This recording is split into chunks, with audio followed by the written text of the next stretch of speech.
Today, let's talk about personality development. It is essential for all of us. Personality is the way we think, we feel, and we act. It's what makes each of us unique. When we hear someone say they have a great personality, it usually means they are likable, they are interesting, and they are enjoyable to be around. While we might have limits when it comes to our looks, but our personality has no such boundaries. We can grow and we can improve it as much as we want. At the core of our personality lies three aspects that work together to create who we are. First, there is the part of us that focuses on our basic instincts and basic desires. It is like the child within us that seeks instant gratification and says, I want it now. Then there is a rational and practical part that steps in to evaluate and say, is this really the right thing to do? Then lastly, there is our moral compass. It's shaped by the values we have learned from our families, from our communities and life experiences. It guides us toward what we believe is right or not. These three elements are always in conversation with one another, balancing our needs, balancing our reality, and balancing our ideas. Understanding this dynamic, it helps us make better choices and develop healthier habits. Our personalities are also shaped by external factors. Genetics play a foundational role, giving us traits passed down from our ancestors, like temperament, like creativity. But our environment is just as important, our family dynamic. The culture we grow up in and the people we meet all leave an imprint on us. Think about how encouragement from friends can boost our confidence, or how challenges and life experiences, whether joyful or tough, they shape our resilience and our outlook. Even the values and norms of our society, they influence how we think and how we act. What is exciting is that our personality development is not just about identifying what shapes us, it is also about actively working on who we want to become. This starts with self-awareness. When we take a moment to understand our strengths, weakness, values, and dreams, we are already on the path to growth. Reflecting on our actions, asking for feedback, and even journaling can help us see ourselves more clearly. Once we know where we stand, we can set realistic goals for improvement. Building confidence is one of the first steps in this journey. Confidence is like a magnet. When we believe in ourselves, others naturally believe in us too. Simple practices like speaking in front of a mirror, celebrating small wins, and surrounding ourselves with positive people, they can boost our self-esteem immensely. Communication is another cornerstone of personality development. When we communicate effectively, we connect better with others. This involves listening actively, truly paying attention to what others are saying, using clear language, and expressing ourselves not just through words, but also through body language. A friendly smile, good posture, and eye contact, they can speak volumes about us. Emotional intelligence or EQ, it is equally important. This is our ability to understand and manage both our own emotions and those of others. Time management is another vital skill. How we manage our time reflects our sense of responsibility and organization. Using planners, setting priorities, and breaking tasks into smaller steps. They help us stay on top of our responsibilities and reduce stress. By mastering our time, we not only achieve more but also feel more in control of our life. Continuous learning plays a big role in personality development. When we explore new topics, try different hobbies, or pick up skills we have always been curious about, we become more interesting and more confident.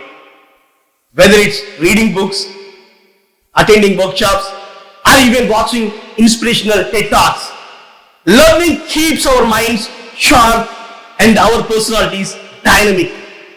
Cultivating kindness, cultivating empathy, they can also transform our personality. When we understand others' perspectives and show kindness in our actions, we not only build stronger relationships but also become better version of ourselves. Volunteering or participating in community service, they can be a great way to practice this. Our physical health influences our personality. When we exercise regularly, eat balanced meals, and get enough sleep, we feel more energetic and more positive. Taking care of our bodies, it enhances our confidence and reflects in how we present ourselves to the world. Leadership skills, they are another aspect worth developing.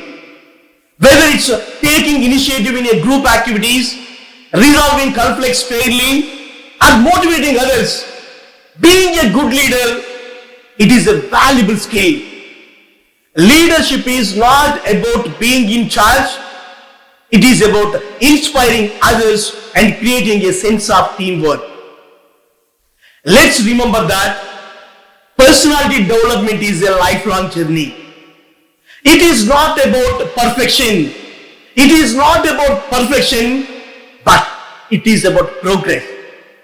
Every little step we take, whether it's improving our communication, managing our emotions, or learning something new, it brings us closer to becoming the best version of ourselves. It is a process of growth, reflection, and action. When we embrace the journey within an open heart and a curious mind, we not only enrich our lives, but also inspire others to grow alongside us. Let's enjoy this process and remind ourselves that every effort we make toward personality development is a step toward unlocking our full potential. And that's what makes life so beautiful. Because personality development is a fascinating journey that helps us grow and shape our unique traits and skills. Each of us has qualities that make us who we are. And understanding these traits is the first step toward developing our personalities further. Openness. Openness reflects how curious and imaginative we are. People high in openness love exploring new ideas, experiences, and possibilities. They are creative, they are adventurous, and receptive to change. For instance, being open to learning new skills or trying different cuisines reflects this trait. On the other hand, if we are less open, we might prefer routines and familiarity over novelty. Consciousness highlights how organized, how disciplined, how dependable we are. This skill is about paying attention to detail, planning ahead, and taking responsibility. For example, if we consistently meet deadlines and keep our commitments, we show a high level of consciousness. It's the trait that keeps us on track and ensures we achieve our goals. Extraversion, it is all about how outgoing and sociable we are. People with high extraversion, they love being around others. They are energetic and express themselves freely. They find joy in engaging conversations and group activities. If we are more introverted, we may prefer quiet time and smaller gatherings, which is perfectly okay too. Agreeableness, it represents our kindness, empathy, ability to get along with others. Those high in agreeableness, they are cooperative, they are compassionate, and they are considerate. It's about being interested in people and willing to help. When we support a friend, in need or work harmoniously in a team, we show this skill in action. Neuroticism deals with how we handle stress and emotions. If we are emotionally stable, we can manage pressure and maintain a balanced outlook even in tough situations. Working on this skill, it can lead to greater peace of mind and resilience. These 5 dimensions, they help us understand the many layers of personality and offer insights into areas where we can grow. Now, let's explore Erikson's 8 stages of psychological development, which outline the challenges we face at different phases of life and how they shape our personality. In the first stage, trust versus mistrust. It's from birth to first 1 year. We learn whether the world is a safe and reliable place or not. If our caregivers are loving and responsive, we develop trust. If not, mistrust may take root. The second stage, autonomy versus shame and doubt. This is during first 2 years. It is when we start asserting our independence. If we are encouraged, we develop confidence in our ability. If we are overly criticized, we may feel ashamed or doubt ourselves. In initiative versus guilt, it is between 3 to 5 years. We begin to explore and take initiative. Whether it's coming up with games or asking endless why questions, this stage is about curiosity. Support from those around us, it builds confidence, while harsh criticism, it may lead to guilt.